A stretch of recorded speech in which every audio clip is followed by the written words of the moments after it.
Good evening students.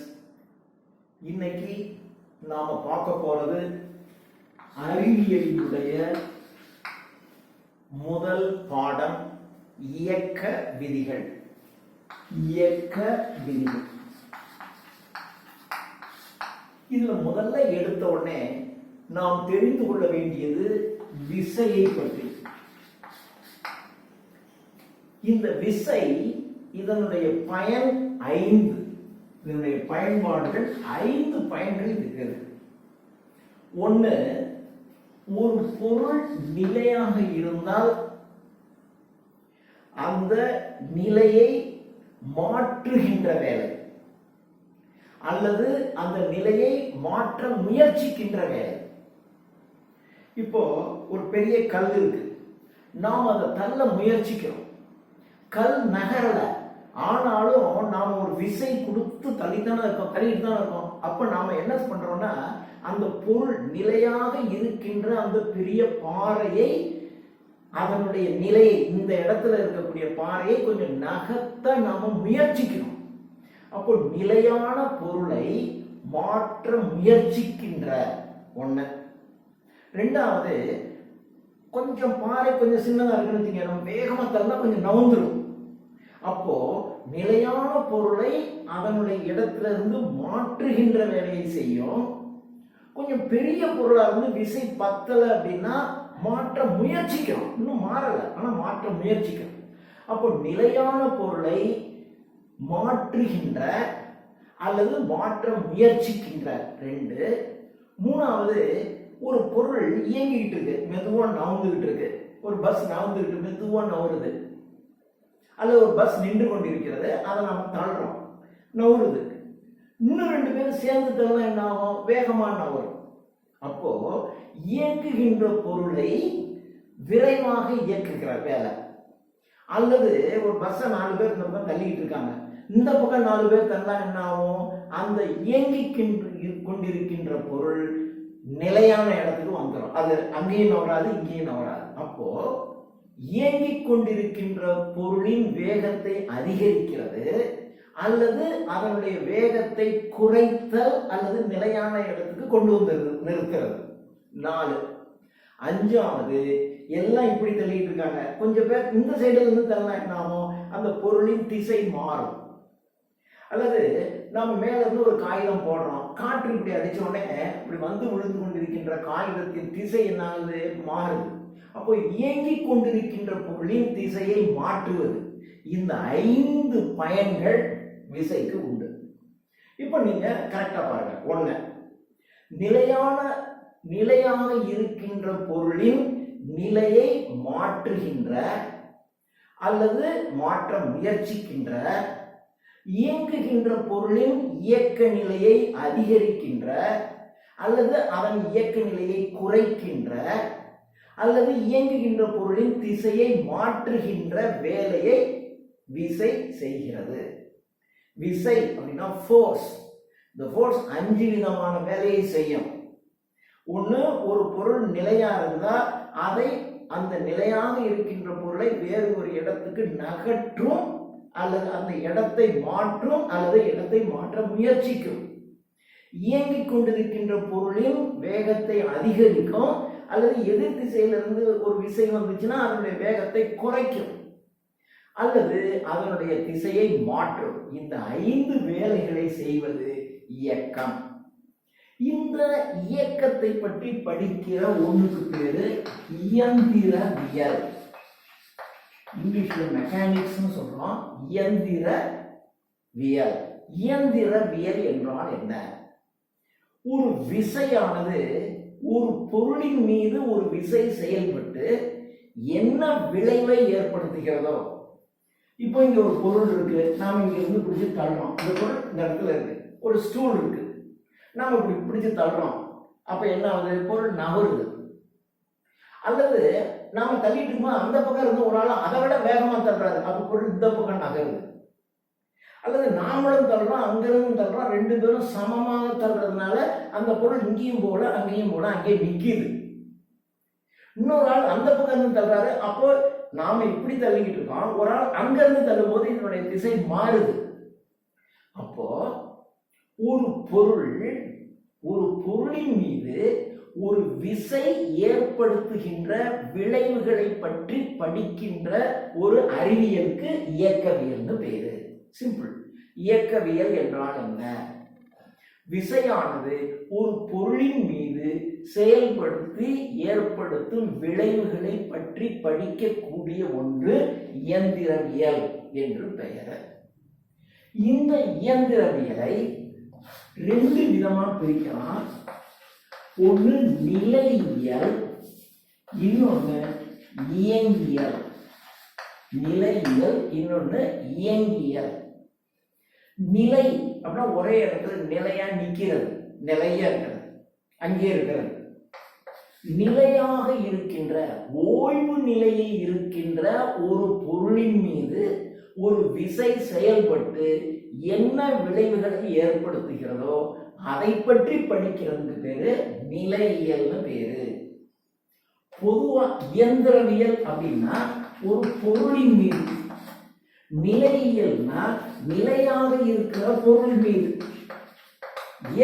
இயங்கியல் என்றால் இயங்கிக் கொண்டிருக்கும் பொருள் மீது.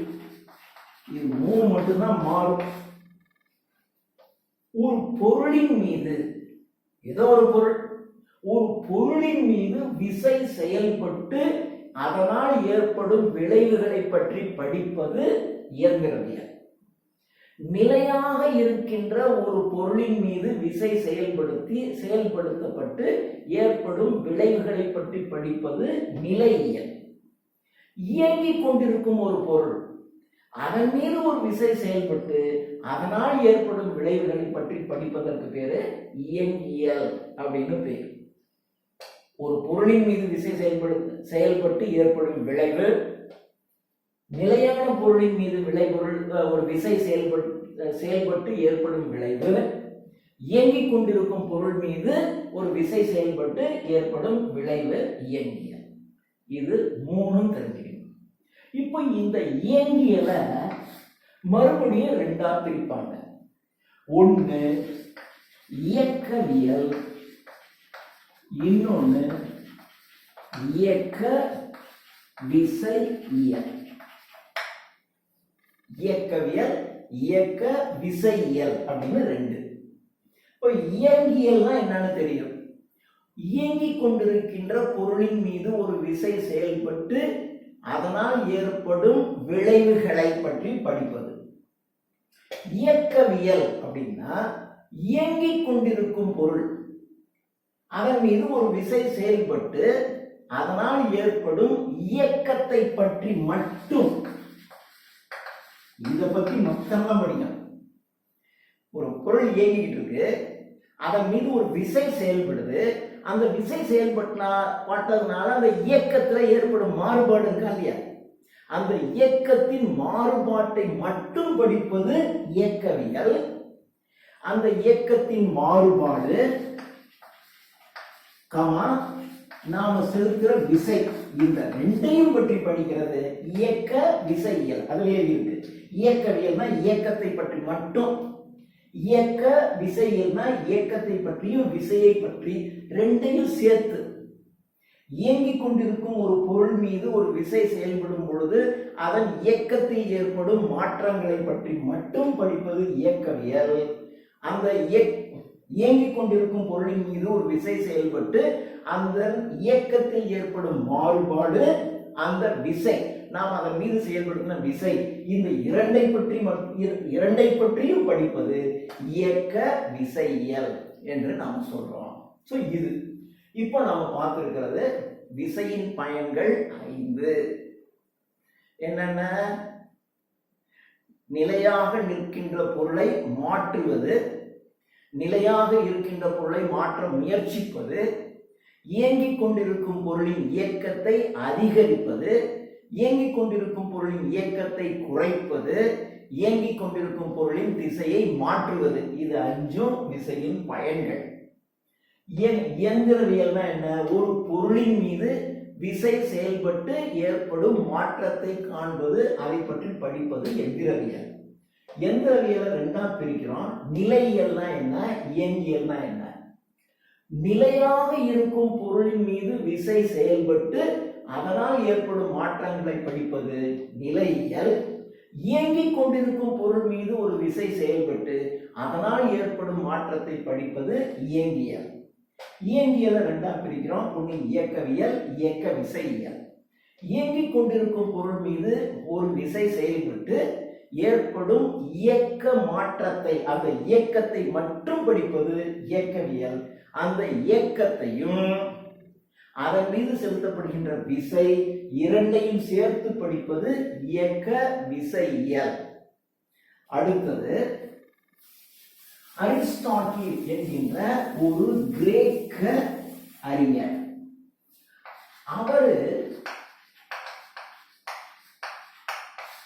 அவர் என்ன சொல்றாருன்னா, இயற்கையான இயக்கம், இயற்கையான இயக்கம் இயற்கைக்கு மாறான இயக்கம் அப்படின்னு ரெண்டு சொல்றாரு. அப்போ இயற்கையான இயக்கம்னா என்ன, இயற்கைக்கு மாறான இயக்கம்னா என்ன? ஒண்ணு இயற்கையான இயக்கம்.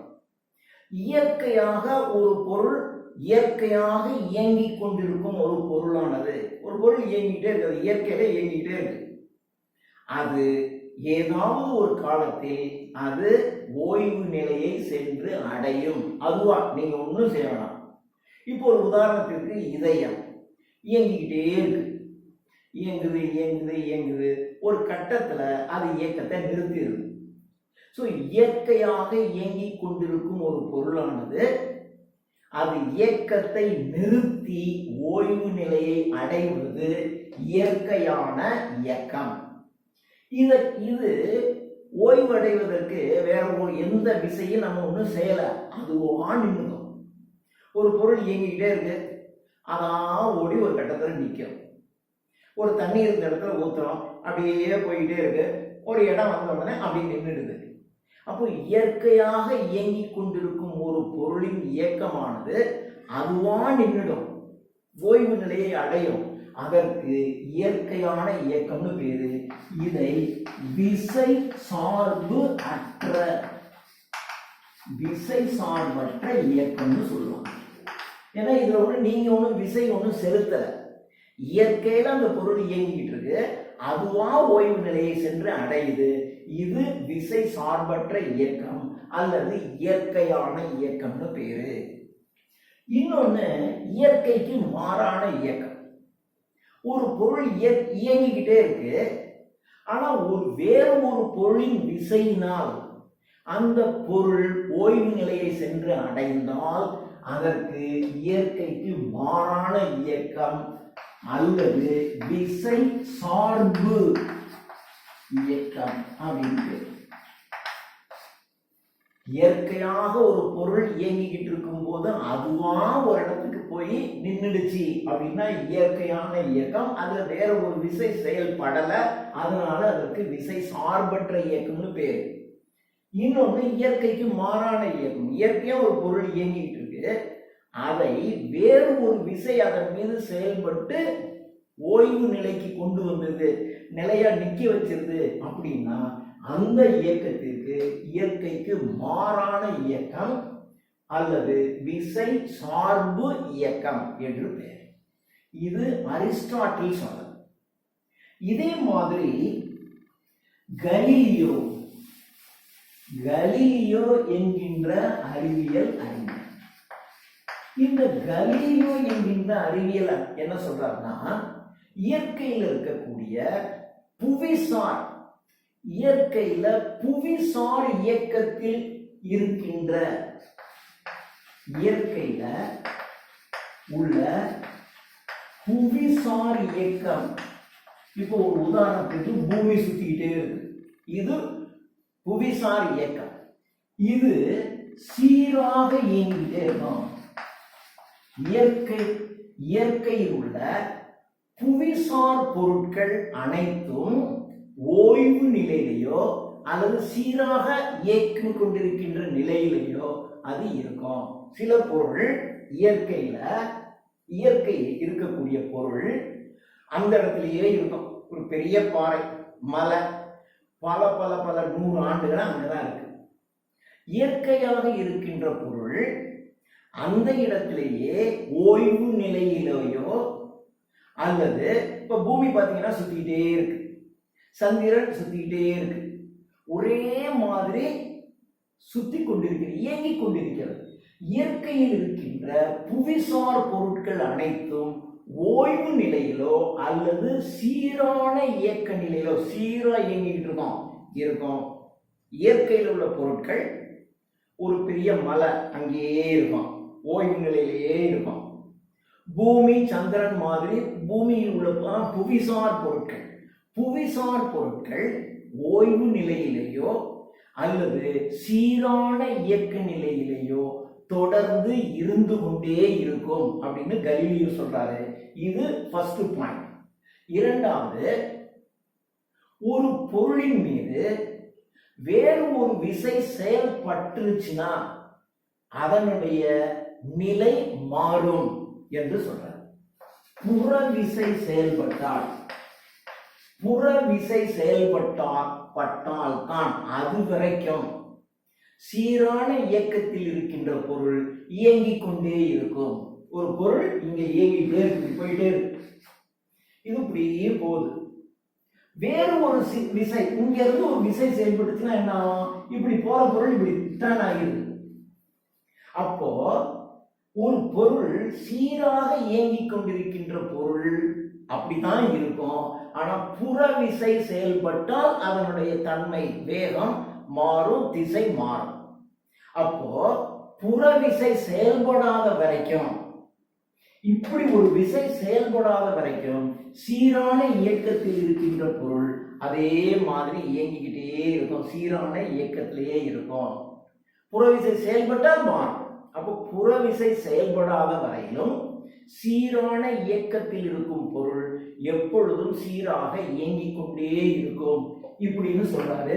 இது பாயிண்ட் நம்பர் 3. மூணாவது, ஒரு பொருள் இயங்கிக் கொண்டிருக்கும் பொழுது வேறு ஒரு விசை தாக்குது.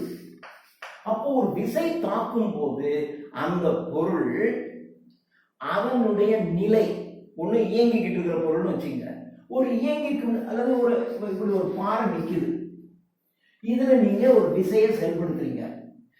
நீங்க விசையை செயல்படுத்தினாலும் இந்த பொருளானது தன்னுடைய ஓய்வு நிலையை தக்க வைத்துக் கொள்வதற்கு அப்படியே இருக்கும்.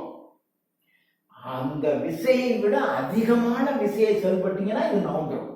ஆனா ஒவ்வொரு பொருளும் என்ன ஆகும்? அது எந்த நிலையில் இருக்கிறதோ அந்த நிலையிலேயே இருக்க முயற்சிக்கும். சீரான நிலையில் இருக்கும் ஒரு பொருள் அல்லது சீராக இயங்கிக் கொண்டிருக்கும் ஒரு பொருளின் மீது ஒரு புறவிசை தாக்கினால் சீரான நிலையில் இருக்கின்ற பொருள் அதே நிலையிலேயும், ஒரு சீரான இயக்கத்தில் இருக்கும் ஒரு பொருள் அந்த சீரான இயக்கத்திலேயே இருக்கவும் முயற்சிக்கும். அந்த முயற்சிக்கு தான் நிலைமம்னு பேரு.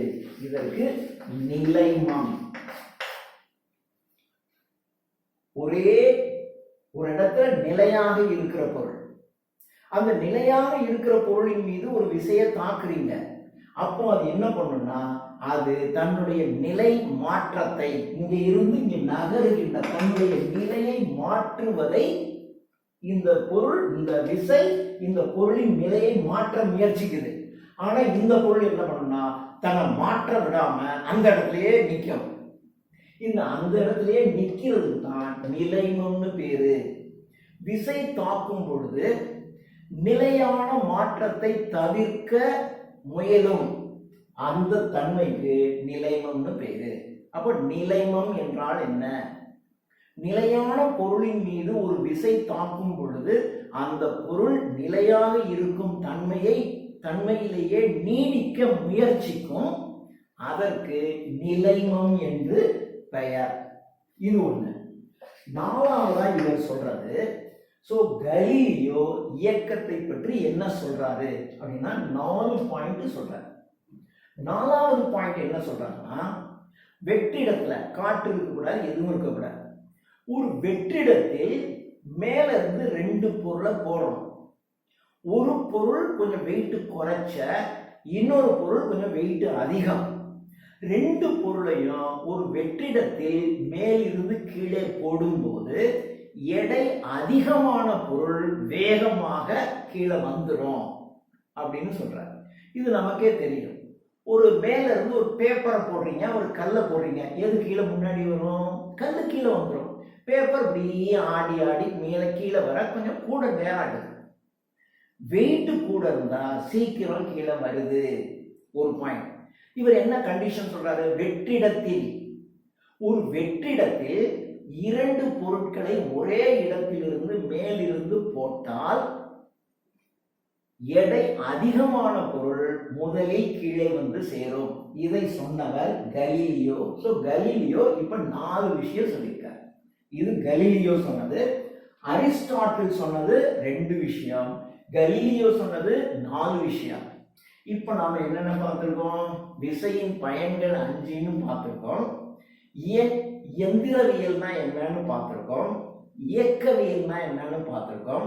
நிலையியல்னா நிலையியல்னா என்ன, இயங்கியல்னா என்னன்னு பார்த்திருக்கோம். இயங்கியல 2ஆ பிரிச்சு இயக்கவியல்னா என்ன, இயக்க விசையியல்னா என்னன்னு பார்த்திருக்கோம். அரிஸ்டாட்டில் சொன்ன 2 பாயிண்ட் பார்த்திருக்கோம். கலீலியோ சொன்ன 4 பாயிண்ட் பார்த்திருக்கோம்.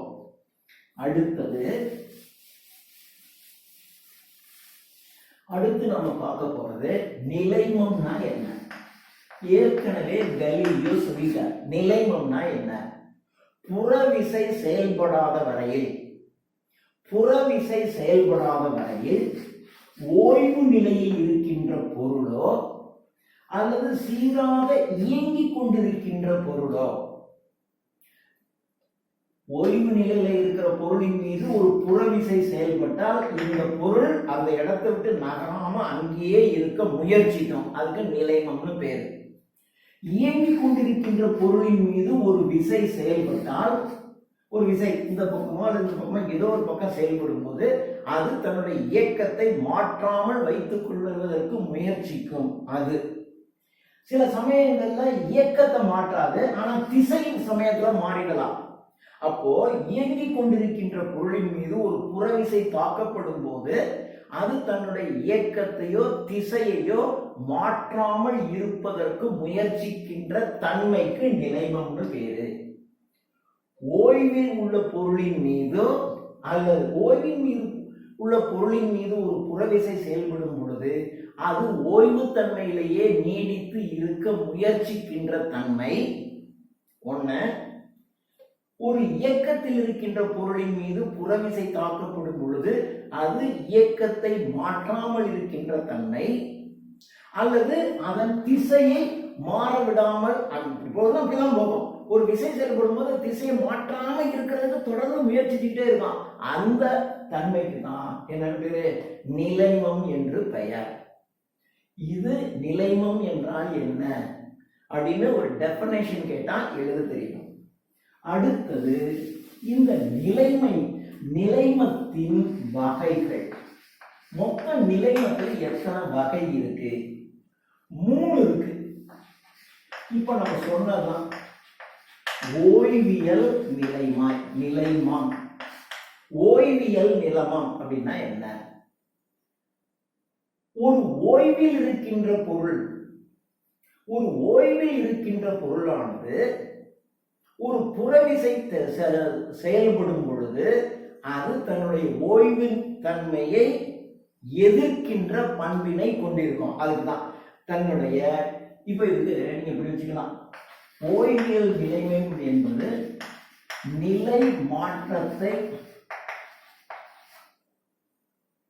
முயற்சிக்கும் பண்பு. இது ஒரு காமனா இந்த பாயிண்ட் வச்சுக்கணும். நிலை மாற்றத்தை முயற்சிக்கிற ஒரு பண்பு. இப்போ ஓய்வில் இருக்கின்ற பொருளின் மீது ஒரு புறவிசை செயல்படும் பொழுது அது தன்னுடைய நிலையை மாற்றாமல் அப்படியே வச்சிக்க முயற்சிக்கிறதுக்கு ஓய்வியல் நிலைமம் என்று பேர். அந்த பண்பிற்கு ஓய்வியல் நிலைமம்னு பேர். இதற்கு ஒரு உதாரணம் சொல்லணும்னா, இப்போ ஒரு மரத்தை உழுக்குறோம், அப்போ அந்த காஞ்சி போன இலைகள் அப்படியே கீழே விழும். இது ஓய்வியல் நிலைமத்திற்கு ஒரு உதாரணம். அல்லது பழுத்த பழம் நல்லா பழுத்துருச்சுன்னா நீங்க ஒண்ணுமே செய்ய வேணாம், அதுவா கீழே விழுந்துடும். ஸோ பழுத்த பழம் கீழே விழுவது, ஒரு மரத்தை உழுக்கும் பொழுது இலைகள் கீழே உதிர்வது என்பது ஓய்வியல் நிலைமத்திற்கு எடுத்துக்காட்டு. ஓய்வியல் நிலைமத்திற்கு எடுத்துக்காட்டு என்ன? ஓய்விலே உள்ள ஒரு பொருளின் மீது புறவிசை செயல்படும் பொழுது அது தன்னுடைய அந்த ஓய்வியல் தன்மையை மாற்ற விடாம அந்த நிலையை மாற்றுவதற்கு ஒரு விசை செயல்படுது. அதை மாற்ற விடாம முயற்சிச்சு கொண்டிருக்கும் அந்த பண்பிற்கு ஓய்வியல் நிலைமம்னு பேரு.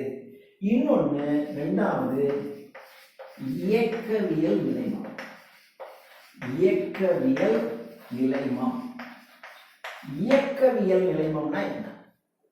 இதுவும் அதே மாதிரி தான்.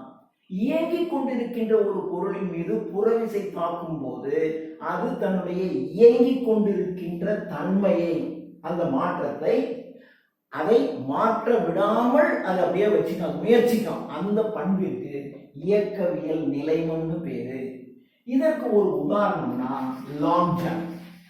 இந்த லாங் ஜம்ப்ல இருக்கிறவங்க என்ன பண்ணுவாங்கன்னா, இங்க இருந்து ஜம்ப் பண்ண மாட்டாங்க, நல்ல பின்னாடி ஓடி போய் அங்கிருந்து வேகமா ஓடி வந்து ஜம்ப் பண்ணுவாங்க. அப்ப பின்னாடி வேகமா போறது போய் வர்றதுங்கிறது வேகமாக ஜம்ப் பண்ணுவது. இது இயக்கவியல் நிலைமத்திற்கு ஒரு உதாரணத்திற்கு. மூணாவது திசையியல் நிலைமம். திசையியல் நிலைமம் இயங்கிக் கொண்டிருக்கின்ற ஒரு பொருளின் மீது புறவிசை தாக்கும் போது அதனுடைய திசையை மாற்ற விடாமல் முயற்சித்துக் கொண்டிருக்கும் பண்பு. மாற்ற விடாது, இது போயிட்டு தான் இருக்கும். ஆனா நீங்க தாக்க வந்தாலும் அப்படி போத்தா முயற்சிக்கும். அப்போ தன்னுடைய திசையை மாற்றாமல் இருக்க, அதை மாற்ற விடாமல் அதை எதுக்கும். நீங்க என்ன புறவிசை கொடுத்தாலும் அது திசையை மாற்றாமல் அதை எதுக்குது இல்லையா? அந்த பண்பிற்கு தான் திசையியல் நிலைமம்னு பேரு.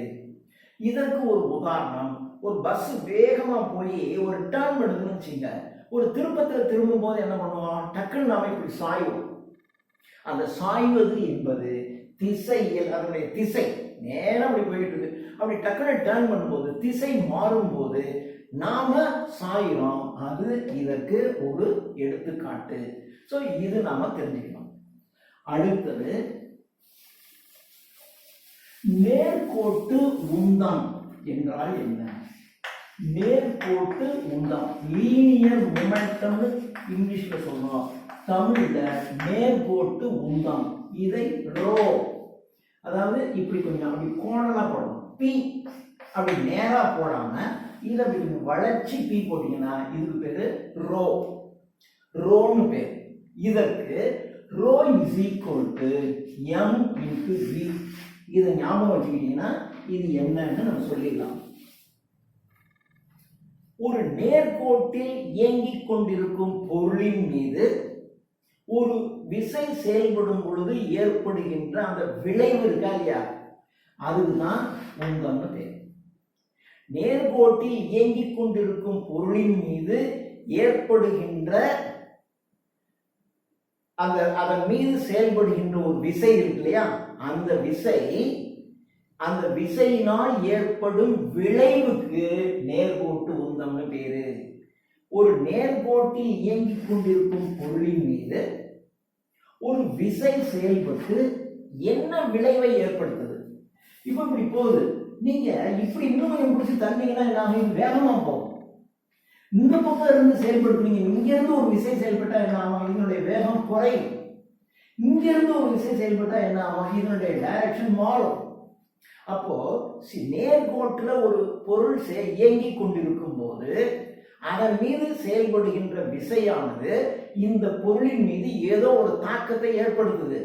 அந்த விளைவு நேர்கோட்டில் இயங்கிக் கொண்டிருக்கும் பொருள் மீது செயல்படுகின்ற ஒரு விசையினால் ஏற்படும் விளைவுகளை பற்றி தெரிந்து கொள்வது நேர்கோட்டு உந்தம் என்று பெயர். இது எதை பொறுத்ததுன்னா அது அந்த பொருளின் மாஸ் நிறையையும் வெலாசிட்டி திசை வேகத்தையும் பொறுத்தது. இப்போ ஒரு உதாரணத்துக்கு நம்ம மேல ஒரு சைக்கிள் மேல ஏறுது, கால் வச்சிருந்தோம், சைக்கிள் மேல ஏறுது, ஒன்றும் பெருசா ஆயிடாது. அதே இது ஒரு கார் நம்ம கால் மேல ஏறினா என்ன ஆகும்? விளைவு டேமேஜ் அதிகமாகும். இதே ஒரு பஸ் லாரி ஏறினா என்ன ஆகும்? விளைவு அதிகமாகும். அப்போ இதுல ஏற்படுகின்ற விளைவு அந்த பொருளின் நிறையை பொறுத்தது. நிறை அதிகரிக்க அதிகரிக்க அதனால் ஏற்படும் விளைவுகளும் அதிகரிக்கும். சரி, கால் வச்சிருக்கோம், சைக்கிள் மேல போகுது, சைக்கிள் சாதாரண வேகத்துல வருது, காலில் அடிபடுது. இதே இது ஒரு பயங்கரமான வேகத்துல அதே சைக்கிள் ரொம்ப வேகமா வந்து காலில் ஏற்பட்டா மோதினா என்ன ஆகும்? விளைவு அதிகமாகும். அப்போ இந்த விசையின் இந்த விளைவு, இந்த நேர்கோட்டு உந்தமானது அந்த பொருளின் நிறை, ரெண்டாவது அதனுடைய வேகம், திசை வேகம், ரெண்டையும் பொறுத்துச்சு. நிறை அதிகரிச்சாலும் விளைவு அதிகரிக்கும், திசை வேகம் அதிகரிச்சாலும் விளைவு அதிகமா இருக்கும். அதனாலதான் ரோ நேர்கோட்டு உந்தத்தின் விளைவு என்பது நிறையையும் திசை வேகத்தையும் குறிக்குது. ரெண்டையும் பெருக்குனதுக்கு சமம் அப்படின்னு சொல்லுவாங்க. சோ நேர்கோட்டு உந்தம் rho is equal to m நிறை into v திசை வேகம். ஒரு நேர்கோட்டில் இயங்கிக் கொண்டிருக்கும் பொருளின் மீது செயல்படும் விசையினால் ஏற்படும் விளைவுக்கு நேர்கோட்டு உந்தம்னு பேரு. இந்த விளைவானது அதன் மீது செயல்படும் பொருளின் நிறை, அந்த பொருளின் திசை வேகம் ஆகிய இரண்டையும் பொறுத்தது. இதுக்கு தான் நேர்கோட்டு உந்தம்னு பேரு. இது ஒரு வெக்டார் அலகு. வெக்டார் அலகுல ரெண்டு இருக்கு, ஒன்னு ஸ்கேலார், இன்னொன்னு வெக்டார். இது ஒரு வெக்டார் அலகு. இதற்கு SI யூனிட். இதுக்கு SI யூனிட்னா மாஸ் என்பதற்கு கிலோகிராம், v என்பது திசை வேகம். திசை வேகம்ங்கிறது கிலோமீட்டர். அப்போ கிலோகிராம் கிலோமீட்டர் பர் வினாடி, கிலோகிராம் கிலோமீட்டர் பர் செகண்ட். இந்த கீழே வினாடின்னு போறதுக்கு பதிலாக கிலோகிராம் வினாடி மைனஸ், இப்படி கீழே பை வினாடின்னு போறதுக்கு பதிலா வினாடி -2 எழுதலாம். இது SI யூனிட். சோ நேர்கோட்டு உந்தத்தின் SI அலகு யாது அப்படின்னு கேட்டா, மாஸை குறிக்கிறதுக்கு கிலோகிராம், வெலாசிட்டிங்கிற திசை வேகத்தை குறிக்கிறதுக்கு கிலோமீட்டர் ஒரு செகண்ட், வினாடி ஸ்கொயர். இதே CGS அலகு, CGS யூனிட்ல குறி அப்படின்னு சொன்னால் CGS m என்பது கிலோகிராம் தான். கிலோகிராம். இந்த கிலோமீட்டருக்கு பதிலாக சென்டிமீட்டர், வினாடி -2. இதுதான் CGS அலகு. சோ CGS அலகு என்பது கிராம் சென்டிமீட்டர் பர் வினாடி.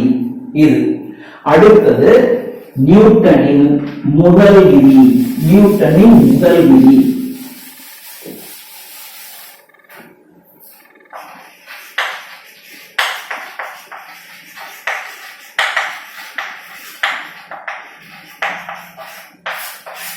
நியூட்டனின் முதல் விதி என்ன? இப்போ ஒரு பொருள் நிறைய நிக்குது, ஒரு பொருள் ஒரே வேகத்துல இயங்கிக்கிட்டே இருக்கு. இப்போ ஒரு ட்ரெயின் போயிட்டே இருக்கு, அல்லது நீங்க சைக்கிள்ல போயிட்டே இருக்கீங்க, ஒரே வேகத்துல போயிட்டே இருக்கீங்க, அல்லது ஒரு பொருள் அங்கேயே நிக்குது. இந்த பொருள் நின்றுட்டே தான் இருக்கும், இந்த பொருள் ஒரே வேகத்துல போயிட்டே தான் இருக்கும். ஆனால் வெளியில இருந்து ஒரு விசை தாக்கினால், இங்க இருந்து ஒரு விசை தாக்குது, அப்ப இந்த பொருள் என்ன ஆகும்? அப்படி நகரும். அல்லது நீங்க சைக்கிள்ல போயிட்டு இருக்கீங்க, இந்த பக்கம் வேகமா காத்தடிக்குது, அப்ப நீங்க போற வேகம் என்னது? அதிகரிக்குது. அல்லது காற்று இந்த பக்கம் அடிக்குதுன்னு வச்சுங்க, அப்ப நீங்க போயிட்டே இருக்கீங்க, ஆனா எதிர்காற்று வருது, அப்போ உங்க வேகத்தின் வேகம் குறையுது.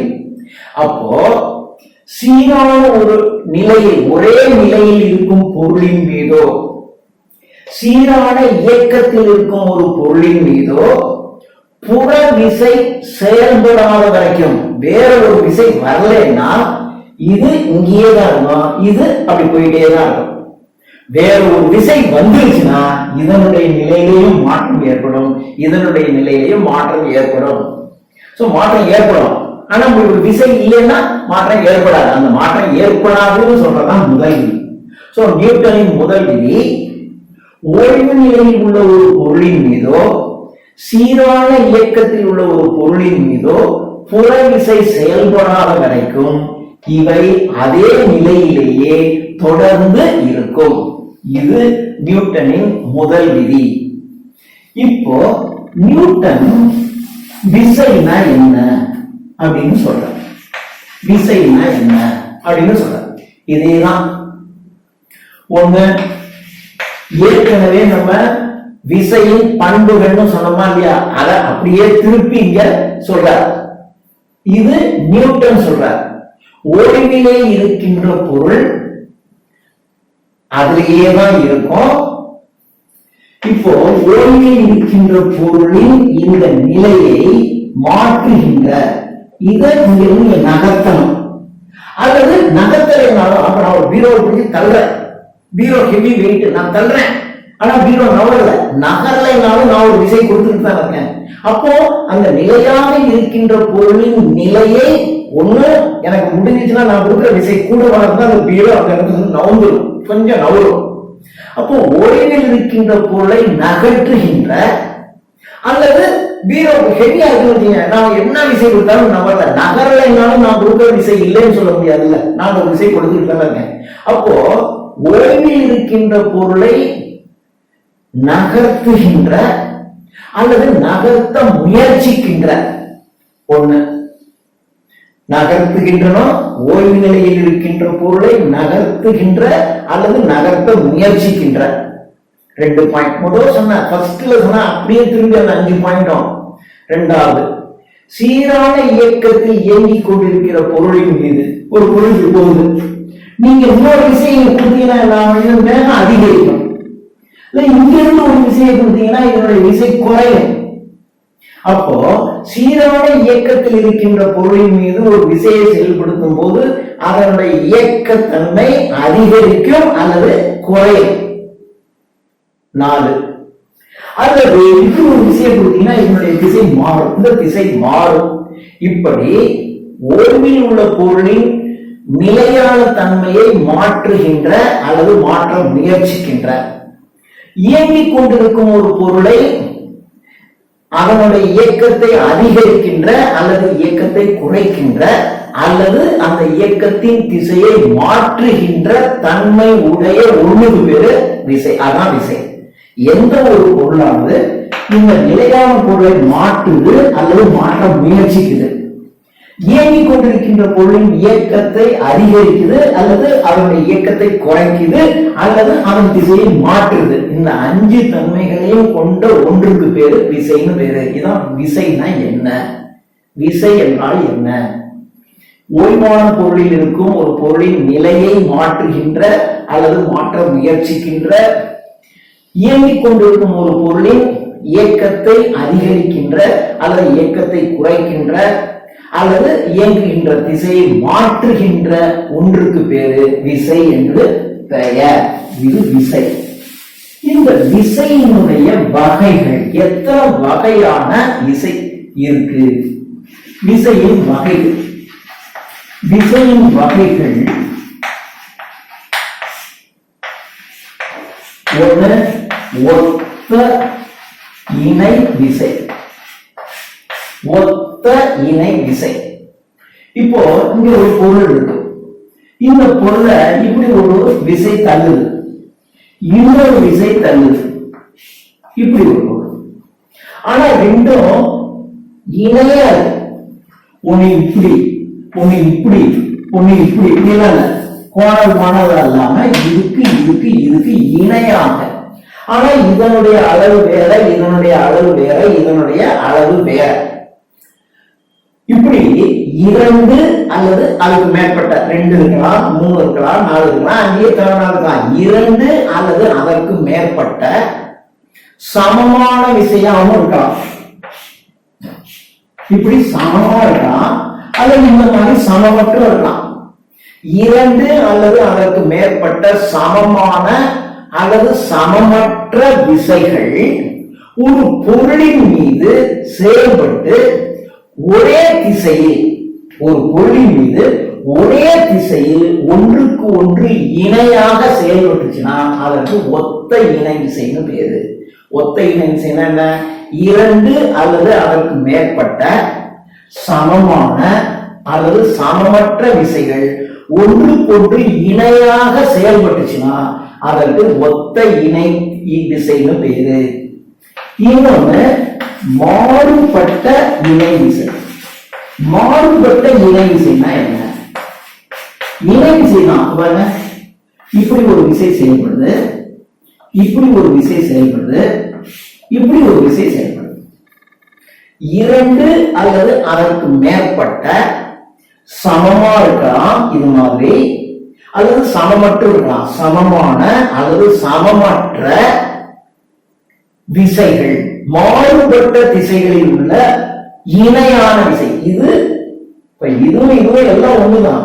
இதுக்கும் இதுக்கும் வித்தியாசம். இது எல்லாம் இதுவும் 2 அல்லது அதற்கு மேற்பட்ட விசை, இதுவும் 2 அல்லது அதற்கு மேற்பட்ட விசை. இதுவும் சமமானது அல்லது சமமற்றது, இதுவும் சமமானது அல்லது சமமற்றது. ஆனால் இதுவும் இணை விசை, இதுவும் இணை தான். இது இந்த டைரக்ஷன் இருக்கு, இது இந்த டைரக்ஷன் இருக்கு, இணை விசை தான். ஆனா இது ஒரே திசையில இருக்கு, அதனால இது ஒத்த இணை விசை. இது மாறுபட்ட திசை, இப்படி 2 இருக்கு, இப்படி 2 இருக்கு. அப்ப இதற்கு பேரு மாறுபட்ட இணை விசை என்று பெயரு. சோ விசைனா என்ன? விசையின் வகைகள். ஒத்த இணை விசைனா என்ன? மாறுபட்ட இணை விசைனா என்ன? அடுத்தது தொகு விசை. தொகு விசை, தொகு பயன் விசை, ரிசல்டன்ட் ஃபோர்ஸ், தொகு பயன் விசை. இப்போ இப்படி ஒரு விசை செயல்படுது, இது F1. இந்த விசையின் அளவு 10ன்னு வச்சுக்கோங்க, சும்மா நம்பருக்கு சொல்றேன். இப்படி ஒரு விசை செயல்படுது, இது F2. இதனுடைய விசை 6ன்னு வச்சுங்க. இப்போ இந்த பொருள் என்ன செய்யும்? இப்ப பாருங்க, இந்த விசை இல்லை. இப்ப இந்த பொருளை ஒரு விசை செயல்படுது. இந்த பொருள் 10ங்கிற பாயிண்ட் இது செயல்படுது. அப்ப இந்த பொருள் என்ன ஆகும்? 10 பாயிண்ட் நவரும். இது இன்னொரு விசை F2, இது 6 பாயிண்ட் செயல்படுது. அப்ப இது ஒரு 10 பாயிண்ட், இது ஒரு 6 பாயிண்ட். அப்ப ரெண்டும் சேர்ந்து தருதுன்னா என்ன ஆகும்? இதனுடைய ரிசல்ட் 16 பாயிண்ட் இது நவரும். ஒரு பஸ் 2 பேர் தரலாம், ஒரு காரை 2 பேர் தரலாம், மெதுவா நகரும். 3வது ஆள் இருந்தா இன்னொரு வேகமா நகரும். 5 பேர் இருந்தா கார் ரொம்ப வேகமா தள்ளிட்டு போலாம். அதனுடைய கூட்டுத்தொகை, அவ்வளவுதான், சிம்பிள். அப்போ தொகு பயன் விசை என்பது F1 plus F2. F is equal to F1 plus F2. இப்படி இருக்கும் ஒரு பாயிண்ட். ரெண்டாவது, இப்போ இந்த பொருளை இப்படி ஒரு ஆள் தள்ளுறாரு, 10 பாயிண்ட் வேகத்தில் தள்ளுறாரு. இப்படி ஒரு ஆள் தள்ளுறாரு, இது F2. இது 6 பாயிண்ட் வேகத்தில் தள்ளுறாரு.